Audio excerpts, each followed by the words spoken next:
Le train Happy News arrive en gare voie B.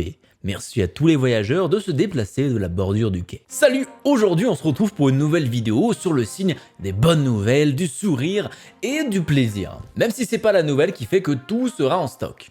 Et non, faut pas espérer un miracle non plus. Vous l'avez peut-être vu, en ce moment il y a un peu moins de news sur la chaîne.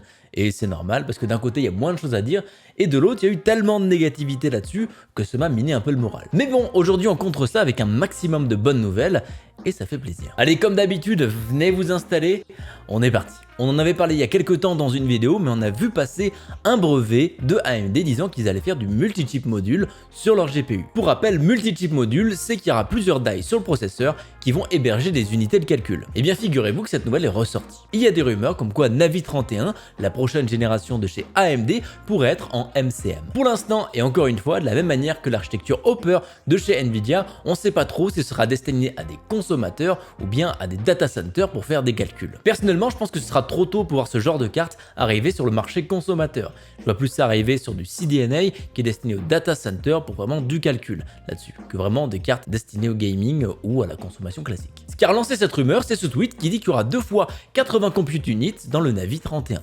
Après, ça reste des sources Twitter, on ne sait pas trop la fiabilité de celle-ci, donc c'est à prendre avec des énormes pincettes. Enfin bon, le multi-chip module a le vent en poupe en ce moment, et c'est loin d'être une mauvaise chose. Que ce soit du côté AMD, Nvidia ou encore Intel, avec Raja Koduri qui nous a montré fièrement sa grosse puce Xi HCP arborant le design MCM. Cette dernière est un GPU qui est destiné au calcul et non pas aux jeux vidéo. Donc ça bouge au niveau des GPU, mes aïeux, ça fait pas rire une telle concurrence. Restons dans les GPU avec Intel qui va lancer sa première carte graphique dédiée. Enfin pas tout à fait, mais c'est la première carte graphique qui va être à destination du marché consommateur. On parle ici d'un GPU qui n'est pas du tout orienté gaming puisque c'est les puces Iris Xi qui sont en dessous. Elle est basée sur la même architecture Xi LP qu'on peut retrouver dans les iGPU Tiger Lake. Donc on n'est vraiment pas là pour révolutionner le marché. Elle est même moins puissante que les plus gros modèles de ces iGPU Tiger Lake. Donc ça va être très orienté bureautique ou les personnes qui ont seulement besoin d'une petite carte graphique pour afficher sur un écran. Typiquement le PC du salon ou encore celui de mémé. Visiblement cette carte ne consommerait pas plus de 30 watts, donc c'est parfait pour ça. Par contre vous ne pourrez pas acheter seulement le GPU, ce sera forcément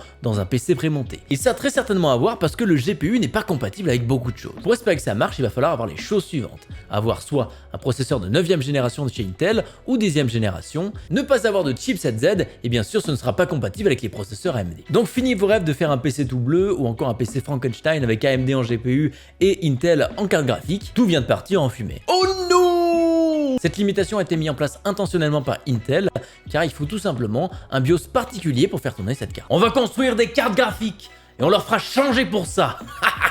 Plus sérieusement, c'est très certainement pour couper un petit peu les frais de développement de cette carte. Après, on n'a pas grand chose à faire non plus, parce que de toute façon, on ne pourra pas l'acheter cette carte. Mais ça n'empêche pas qu'on attend le modèle DG2 de chez Intel, qui sera la première carte destinée au gaming de leur part. Elle viendra compléter une lignée de cartes graphiques qui part de pas pour le gaming et pas cher, et pas pour le gaming et extrêmement cher.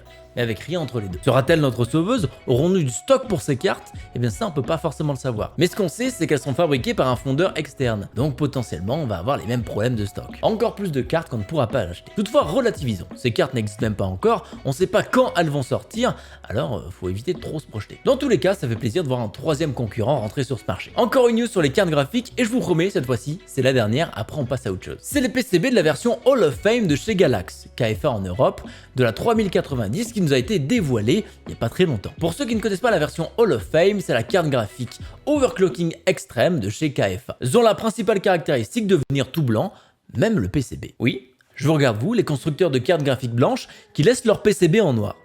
Et on vous a pas oublié, bande de racailles. Et oui. Cette carte viendra avec pas moins de 26 étages d'alimentation. C'est le plus qu'on ait vu sur ce modèle de carte, donc le courant, mesdames, messieurs. Je peux vous dire que quand il va sortir, il va briller tellement il est propre. Après, on ne sait pas forcément comment est faite la répartition entre la mémoire et le GPU, mais dans tous les cas, ça fera toujours plus, vu le nombre qu'il y a. La carte vient aussi avec des petites sondes permettant de mesurer le voltage sans avoir à passer par du software. Mais après, ça c'est pour les plus hardcore d'entre nous qui s'amusent avec de l'azote liquide. Donc si vous êtes intéressé, elle va pas tarder à sortir, mais par contre...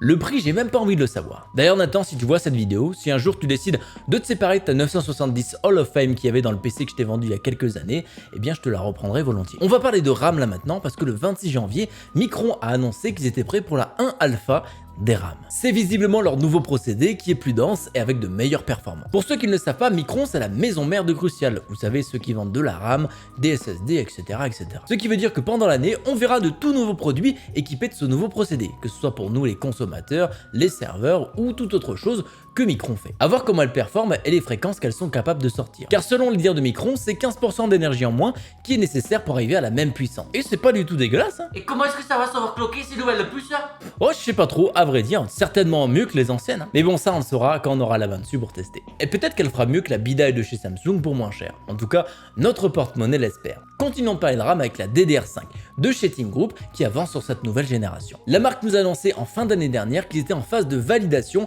avec les plus grands constructeurs de cartes mères. Et aujourd'hui, c'est les versions SODIMM de ces RAM qui vont rentrer en validation. Pour ceux qui ne connaissent pas la SODIMM, ce sont des petites RAM qu'on met dans les ordinateurs portables ou autres petites workstations de petite taille. C'est la preuve que la DDR5 n'est vraiment pas loin et que les prochaines générations de CPU supporteront cette mémoire. Il n'y aura pas de jaloux à ce niveau-là parce que les validations ont été faites aussi bien sur AMD que sur Intel. Team Group est d'ailleurs le premier à rentrer dans ces phases de validation pour cette version de la RAM. Pour rappel, la DDR5 est capable de monter à 4800 MHz avec un voltage de 1,1 V, ce qui n'est vraiment pas beaucoup pour ce genre de fréquence. Par contre, pas plus d'informations sur la latence de ces RAM. Ne vous attendez pas à avoir du 14, 16 ou encore 18, car plus on augmente la fréquence, plus la latence va augmenter elle aussi. Si on fait pas ça, il y aura de gros problèmes de stabilité. C'est d'ailleurs pour ça qu'on a pu voir en passant de la DDR3 à la DDR4 une augmentation des casse latency. On était avant entre 9 et 11 et on est aujourd'hui entre 14 et 18 ces derniers temps. Donc attendez-vous à des augmentations à peu près similaires de la latence et encore plus à la sortie, où elles sont généralement d'un peu moins bonne qualité que celles qui sortent des années après. Mais bon, ça reste particulièrement sympa comme spec de départ quand même. En parlant de DDR5, on a les puces Alder Lake qui arrivent visiblement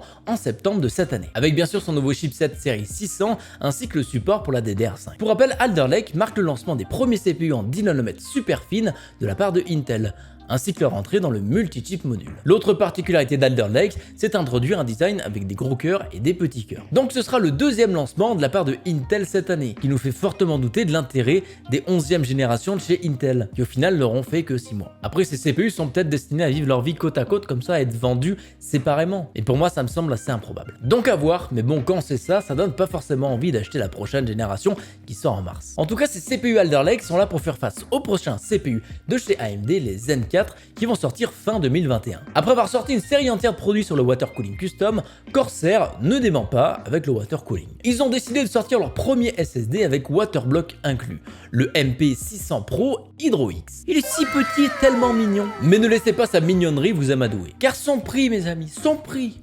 Ouh! Ce SSD sera vendu pour la bagatelle de 459 $. Ce qui fait un paquet de thunes, vous allez me dire. Vous aurez aussi la version classique sans water cooling à 393 €. Mais bon, après, je veux dire, quand on met ce prix-là dans un SSD, 50 €, c'est pas si cher pour ajouter un waterblock, quoi. Ça aura le mérite de vous amuser toute une journée à refaire un water cooling custom pour accueillir aux petits oignons ce nouveau SSD. Mais bon, dans tout ça, il y a quand même le nouveau SSD MP600 de la part de Corsair dessous. Et il a des spécifications, ma foi, assez impressionnantes. 7000 mégabits par seconde en lecture, 6500 mégabits par seconde en écriture, on va pas se mentir, c'est clairement pas dégueulasse. Après bon, si vous n'avez pas l'utilité de toute cette bande passante, vous verrez pas forcément la différence.